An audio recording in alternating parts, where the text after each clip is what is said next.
Hi, I'm starting a new experiment to read out short stories from my work to give people a sample of my work, see how people respond to it, because I heard that it could be a way to have engagement with potential readers. And this is a prequel to my Seed Keepers series, and so far I have one novella out, and I'm going to have a second one coming out soon. And it's about an indigenous man who ends up in a space opera when he's stranded in imperial space with his family's heritage seed collection. And this is how he got into farming, which is a down to earth adventure, or tale rather. It's not even an adventure, but I think it's kind of interesting because it has only on the res moments in there. And this is Hobby Farming Part 1. Farming gave Eguax Pine as much of a workout as lacrosse used to. His grandfather did talked him into taking it up when he had aged out of the lacrosse leagues. He'd been playing the game ever since he was a tyke, but the fact of the matter was he wasn't a professional quality athlete. When she aged out of the minutes, there was nowhere else for a res player to go unless they turned professional.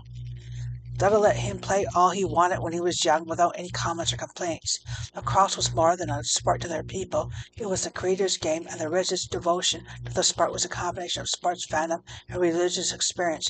However, when Egox came to check in on him earlier than usual, he checked the clock. "Isn't it time for your practice?" "I'm too old to be a midget now," Egglock shrugged. Dida looked at him. "Well, that explains the tire you have on your stomach. You usually shed your winter blubber for the cross season." Not even lacrosse practice was able to give Egglock a washboard stomach, but the exercise meant he could do anything he needed to do when he needed to do it, which garnered him more envy in some quarters than if he flashed a beach body in the summertime. "You can take up farming if you need new exercise," Della said. "Where and what would I farm?" Eggwalt said. He gestured at the garden in the back that could be seen from the kitchen window. "That's just a garden. It's not a farm." "Yeah, but the field surrounding it is mine. It used to be the family homestead. My parents' cabin is in the middle of it. I've been building up the seeds I got from the seed keepers in enough seed corn to fill the field," Dilla said. Eggwalt would have told anyone else no, but Ticker was fragile, and he didn't want to stress him out. "The field is full of weeds. I need something to fill it with. Your garden rototiller won't cut it. The Farm Association was a tractor we can borrow," Dilla said. "It's one field, Dilla. It produced too much for us to eat stores or eat ourselves, but be too small to sell at the farmer's market." Egglet's pointed to their braids of corn that hung from the rafters up to the log home. "Your pet for a dozen winters at least." "We can donate white corn to the Longhouse. They'd rather use white corn for the green corn ceremonies rather than the white men's sweet corn. We can also donate the hosses to the crafters for their cornhouse stalls." Eggwax sighed. "Fine, I'll do it for the Longhouse and for the traditional craftspeople on the res." He thought plowing the field would be enough to satisfy Dilla, but Dilla said, "Now we need to make mounds for the three sisters." "I thought we were growing corn," Eggwax sniffed as he turned off the tractor. "Corn, squash, and beans used to be grown together in mounds. They were called the Three Sisters. I want to try it." "This is a field, not a traditional garden. I'm not playing lacrosse anymore, but I still work in the water plant. I don't have time to make mounds in a field." Egot started as he stepped down from the tractor. "We're growing traditional corn. We should plant it in the traditional way," Liz said when Egot was on the ground. Egot took a deep breath. "The only way I'd do it your way is if we had more help. Our ancestors farmed communally.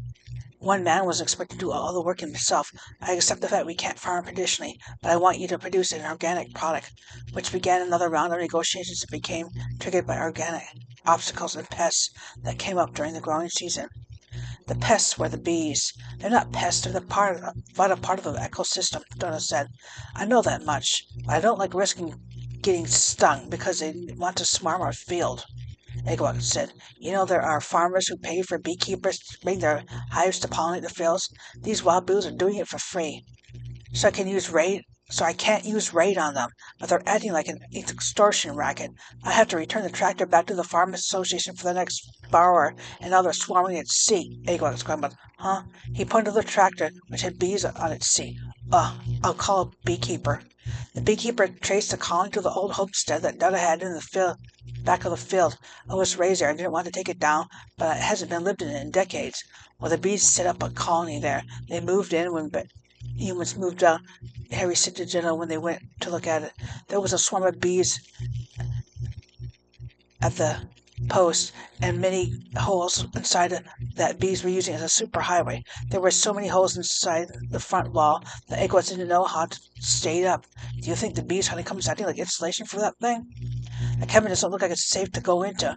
We're better off demolishing it. It won't be safe to demolish it if the bees are going to swarm the construction crew that are frowned. Smoke will put them to sleep, but I'll need someone strong to move the logs so I can vacuum up the bees. Just how Eggwats ended up on duty with a bee, keeping Alpha in a crowbar. I want to save as many bees as we can, especially their queen. I'll vacuum them up when you lift a plank, and I'll get them out of there and keep them intact. They lay smoke bombs around the perimeter of the cabin and wait until the bees' buzz became low. The Eggwats took a crowbar and lifted up a loose plank. He groaned when a layer of honeycomb was revealed underneath it, as if it were insulation. It oozed honey and looked like it would squish if anyone was brave enough to touch it. Dida was there and pressed his finger against the dripping fluid. Hey, we haven't vacuumed the bees yet, Eggwat said. Dida ignored him and tasted the golden drop. Watching the smoke had put the bees to sleep. Yep, fresh wild honey. You can keep what we find, Harry said to Dida. Eggwat rolled his eyes as Dida grunted approval. It should fetch a good price at local Facebook. Buy and sell. Well, if it covers the cost of getting rid of the hive, then so be it, Eggwat grumbled. Harry vacuumed all the bees that were in sight. Eggwat revealed them, and Harry vacuumed them up.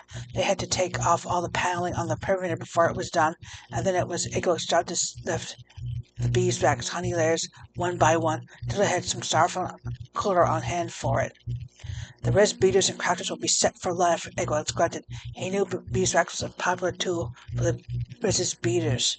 He had a sister who had a sideline selling power regalia, and she was always buying new beeswax to lubricate her threads. She loved it when it was new and refused to touch it when it got old, although Eggwat always thought it was a waste, though his sister said much couldn't be done with the beeswax once it became stiff and old.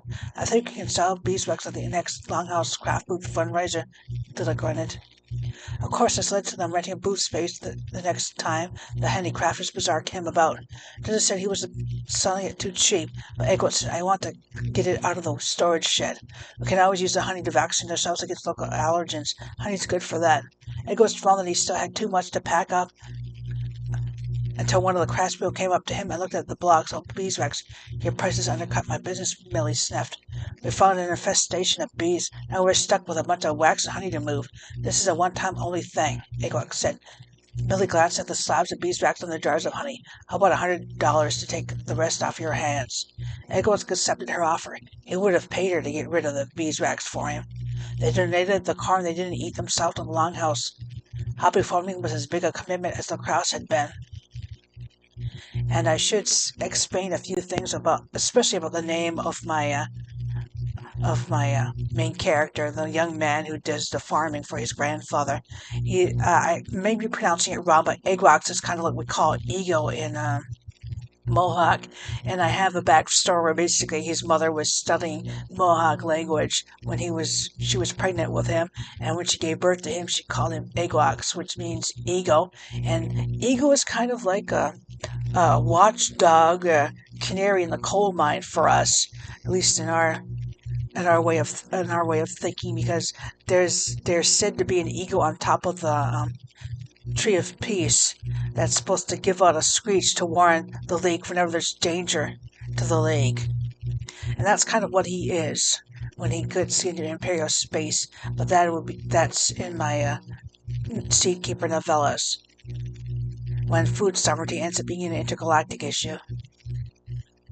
And if you want, you can check out the URL I have for it in the video description. I've also got a new one that's going to be coming out soon, but I just wanted to give you a sample of the world and just kind of prequel about how we got into the farming business and got into collecting heritage seeds to begin with. And I should explain that Dida is kind of what we call an elder among our people. It's kind of like our version of, it's part of our language, but it's kind of like slang. So even someone who isn't fluent in the native languages on the res, they'll call their elder Dida, and that can be applied to a grandmother or a grandfather, because they'll use it interchangeably, and that's the way it was used back then, where you'd call, if you had a grandmother or grandma or a grandpa, you'd call them Dida. And he does that for his grandfather. And that's it for now.